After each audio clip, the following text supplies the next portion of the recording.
a contarles que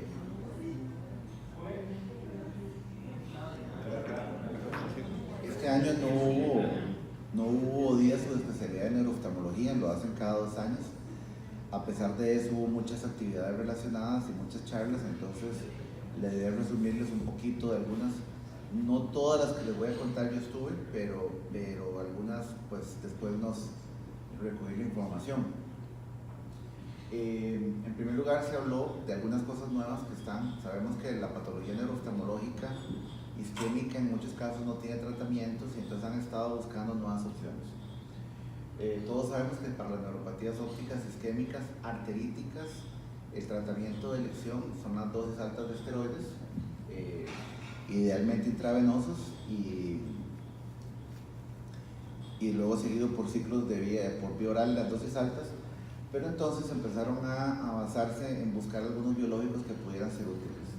Ese tolicizumab es un anticuerpo monoclonal que está autorizado en Estados Unidos para algunos tipos de artritis en mayores de 5 años, artritis reumatoidea juvenil y también en pacientes con artritis de difícil manejo, sobre todo pensando en pacientes que tienen otras patologías y que no toleran bien las dosis altas de esteroides.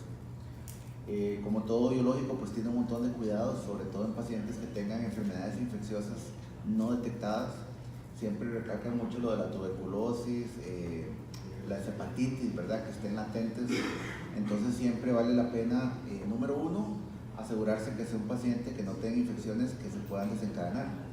Y número dos, siempre referirlo a un reumatólogo, ¿verdad? En estos casos, no solo por el asunto de la posible arteritis de células gigantes que puede tener, sino también por el hecho de que estos pacientes con enfermedades autoinmunes tienden a veces a presentar más cosas, ¿verdad? La recomendación en este aspecto también es que la biopsia de arteria temporal tiene que hacerse, idealmente por alguien con experiencia, y la recomendación es que sea de los dos lados, si es posible. Porque si ustedes recuerdan, la arteritis puede ser intermitente, o sea, que hay partes del vaso afectadas y partes no. Entonces la recomendación es que se haga en dos lados. Siempre va a ser más probable encontrarlo del lado ipsilateral, pero podría ser también del otro lado, ¿verdad? Esa es la recomendación. En el caso de neuritis óptica, bueno, igual, ¿verdad? Una pérdida súbita de visión, subaguda, asociada a dolor al movimiento extraocular, con defecto pupilar aferente, y se recalcaba, bueno, otra vez, ¿verdad? Siempre los laboratorios, a veces nos preocupamos de que sea nada más, no es esclerosis múltiple, y entonces lo metemos en el cajón de idiopático y hay un montón de causas más, ¿verdad? Y sobre todo las infecciosas o las causas granulomatosas, como sarcoidosis o sífilis, que podrían estar presentes. Y aunque no son tan frecuentes en algunas partes del mundo, pues hay que pensarlas. Siempre que sospechemos que es posterior, sobre todo cuando no hay alteración del disco óptico, tenemos la obligación de hacer imágenes, ¿verdad?, del sistema nervioso central y de órbitas. Y ahora hay un par también de sustancias que están en investigación, porque la aquaporina, para contarles, es un marcador que está asociado a la neuromielitis en general, en cualquier parte del cuerpo. Y entonces lo están utilizando mucho porque si un paciente tiene una neuritis óptica que no tiene nada por demás, pero sale con estos anticuerpos positivos, podría ser un dato de que es una fase inicial de una neuromielitis que le va a afectar otra parte del cuerpo sin necesariamente ser esclerosis múltiple. Y igual que los anti-MGO. MGO son unos, la traducción sería mielina dependiente de los oligodendrocitos. Entonces, igual, la desmielinización de fibras tiene que ver con esto. Entonces, encontrar los dos marcadores podrían ser muy útiles para prevenir la morbilidad del paciente en el largo plazo, sobre todo porque son generalmente mujeres, como sabemos, jóvenes. Esto es otra cosa que siempre ha estado muy en controversia. Si a las neuropatías ópticas traumáticas hay que darles o no darles esteroides a dosis altas. Entonces, bueno, el estudio más grande que había era del año 99, que fue retomado ahora en el 2018, y entonces tomaron en cuenta pacientes que tuvieran más de 5 años, que no tuvieran más de 3 días de haber tenido la lesión, que se documentara, ¿verdad? Y a partir de ahí hay un montón de alternativas que se han probado, ¿verdad? Entonces, Se hizo el estudio y entonces decidieron hacer 3 grupos. A uno le ponían eritropoyetina, al segundo grupo esteroides, ¿verdad? Como lo hacemos regularmente, y había un tercer grupo al que no se le hacía nada. El problema con esto es que, bueno, primero hay muchos datos confusos, ¿verdad? Si realmente el nervio está traumatizado o no. A veces se llega un poco tarde, sobre todo en politrauma, porque el paciente es valorado por todo el mundo, excepto por los oftalmólogos, o el mismo paciente no dice que está viendo mal. Entonces eso ha permitido pues no tener claridad en cuanto a qué es lo que se tiene que hacer o como en qué orden. Sin embargo, pues esas son las características, ¿verdad? Mayores de 5 años, con trauma en menos de 3 semanas, con un seguimiento hasta los 3 meses, y probaban eritropoyetina versus metilprednisolona. La idea de la eritropoyetina es porque, si ustedes recuerdan, a pesar de que es una sustancia que sabemos que es para la estimulación sanguínea, tiene un efecto también neuroprotector, previene la apoptosis y tiene algún efecto sobre la remielinización de los axones en algunos casos. Entonces, a alguien se le ocurrió que esto podía probarse, siempre y cuando estuviera menos de 3 días. El resultado final era ver si había cambios en la agudeza visual o si se encontraba alguna otra cosa que pudiera ser útil, ¿verdad? Factores que se descubrió que eran de mal pronóstico en todos los grupos, bueno, que el paciente tuviera NPL o incluso PL de inicio, que posiblemente el trauma era muy fuerte, o que el tratamiento se hubiera retrasado más de 3 días. Esas dos cosas dificultaban el asunto. Y lo que se descubrió finalmente es que en todos los grupos, bueno, aquí tenemos, eran 120 pacientes, de ellos a 69 se les trató con eritropoyetina, a 15 con esteroides y a 16 no se les hizo nada. La diferencia fue prácticamente nula. Todos los grupos tuvieron una recuperación visual parecida, con un tratamiento, con el otro o con ninguno. Lo único que se determinó con una pequeña significancia estadística era que los que les ponían EPO tenían una mejor percepción de colores con el paso de los meses, que no era tan importante. Por lo demás, ningún efecto secundario. Y recalcar eso, ¿verdad? Que si el retraso se daba de más de 3 días o que si la visión estaba en NPL de inicio, pues no tenía sentido utilizar ninguna de ellas. ¿Okay? Luego, por ahí hay estudios también que dicen que dar una dosis alta de esteroide oral 1 o 2 semanas después más bien podría ser contraproducente, ¿verdad? Igual, como les digo, hay muchos factores que involucran acá y que a veces hace complicado poder determinar cómo está esto. Otro tema que se tomó es la neuropatía óptica de Leber, que como ustedes recordarán es una alteración a nivel de las fibras ganglionares de la retina. Hay que acordarse que neuropatía óptica de Leber no es lo mismo, ¿verdad?, que la maurosis de Leber, ni tampoco que las retinopatías, porque las descubrió el mismo señor, que se llamaba Teodoro Leber, yo no sabía, me enteré en la charla, y que pues él escribió esto. Entonces básicamente son pacientes que tenían, generalmente son personas jóvenes que tienen, varones la mayoría, con una disminución de la visión relativamente subaguda en la segunda o tercera década de la vida, sin ninguna razón aparente. Aquí es un problema entonces de pérdida de fibras ganglionares. El idevedón es una sustancia que no está probada en algunos lugares, que en realidad es como un isómero de la coenzima Q10 y que es un antioxidante poderosísimo. Entonces, la idea era intentar de alguna manera rescatar estas fibras, ¿verdad? Pero se probó con pacientes con el tratamiento, otros sin tratamiento. Sin embargo, la mejoría visual fue bastante mala. De esta enfermedad, lo más importante recordar es que es una enfermedad que es transmitida por el ADN mitocondrial, por lo tanto se transmite solo por la madre.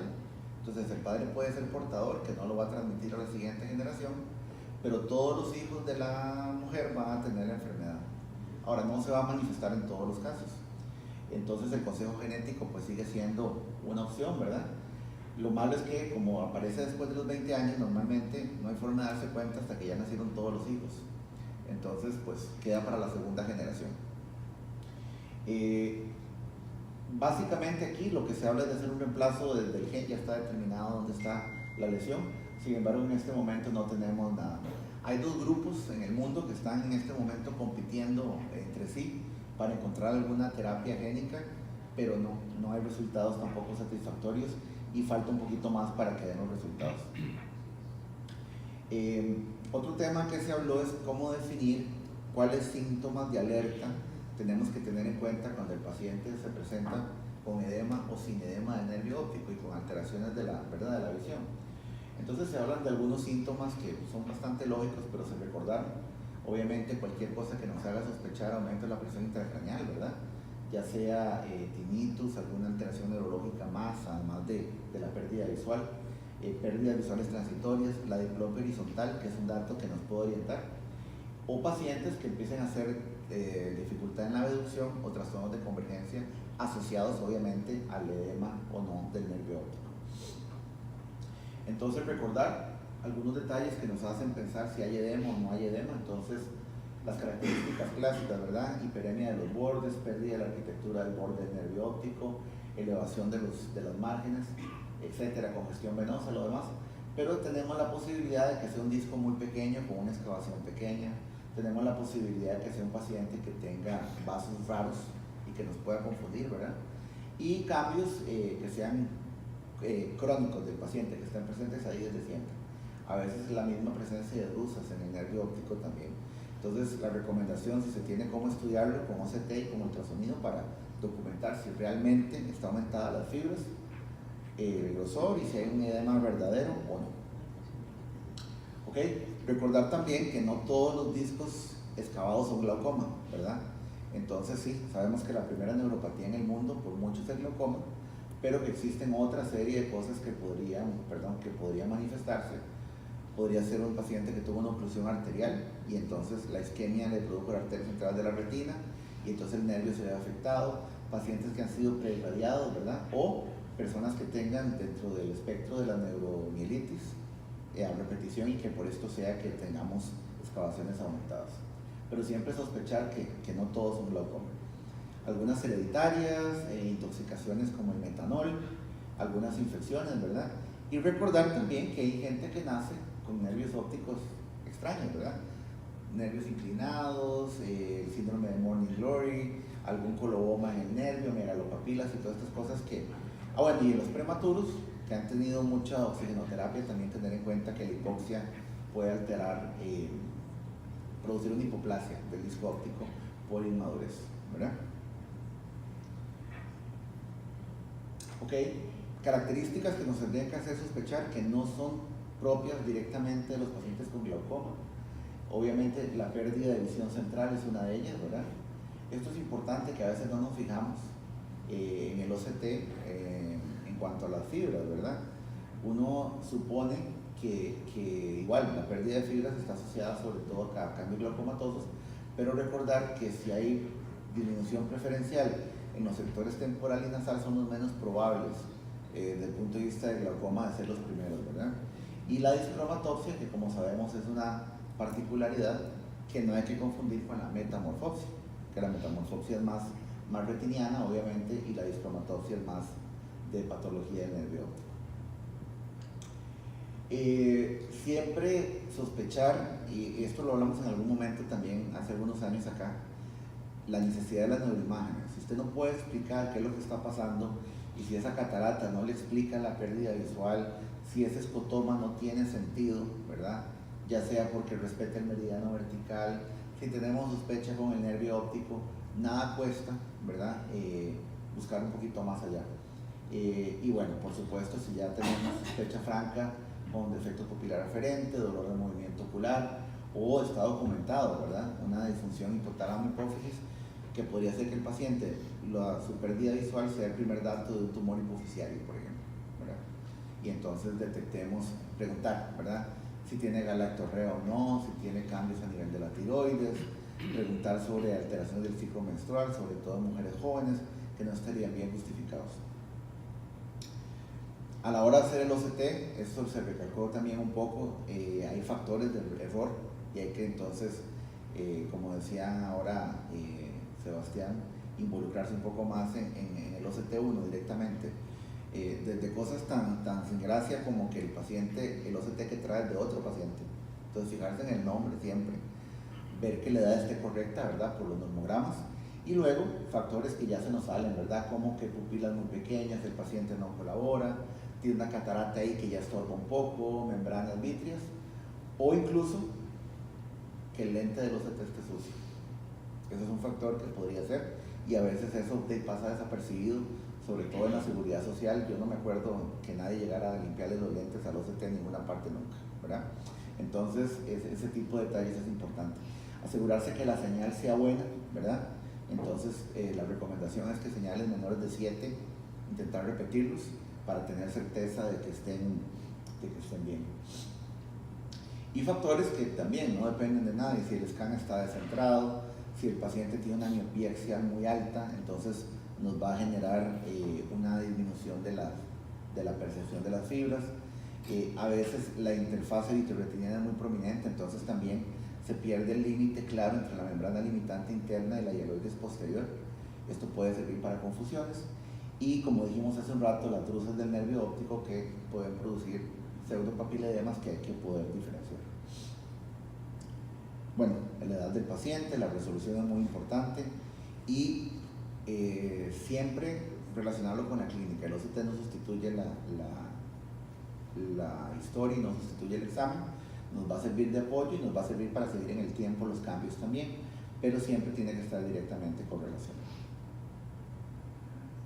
Hubo otra parte donde se habló de recordar cosas que son como del día a día, pero que tenemos que tener claras, ¿verdad? Cuando pensamos en nervio óptico asociado a disminución aguda de la visión y cuando pensamos en retina. Entonces, síntomas como la metamorfopsia, la fotopsia, la nictalopia, ¿verdad? El cler y todo esto van a ser predominantemente retinianos, pero prácticamente no hay patologías retinianas que te produzcan dolor al movimiento extraocular. Entonces eso nos va a servir de guía. En cuanto a los signos, entonces, bueno, la disminución de la agudeza visual no, eso es variable a cada caso, pero pérdida de fibra nerviosa, sobre todo del lado nasal, los escotomas pueden estar presentes en los dos, pero la discromatopsia y el DEPAR son propios de la patología del nervio óptico. Aquí hay que hacer una salvedad, y es que un DEPAR grande podría presentarse en un DR gigante, ¿verdad? Que en este caso se comportaría como algo de nervio óptico, pero obviamente lo detectaríamos con el examen clínico. Entonces, no debería ser un problema para la diferenciación. Básicamente. ¿Alguna pregunta?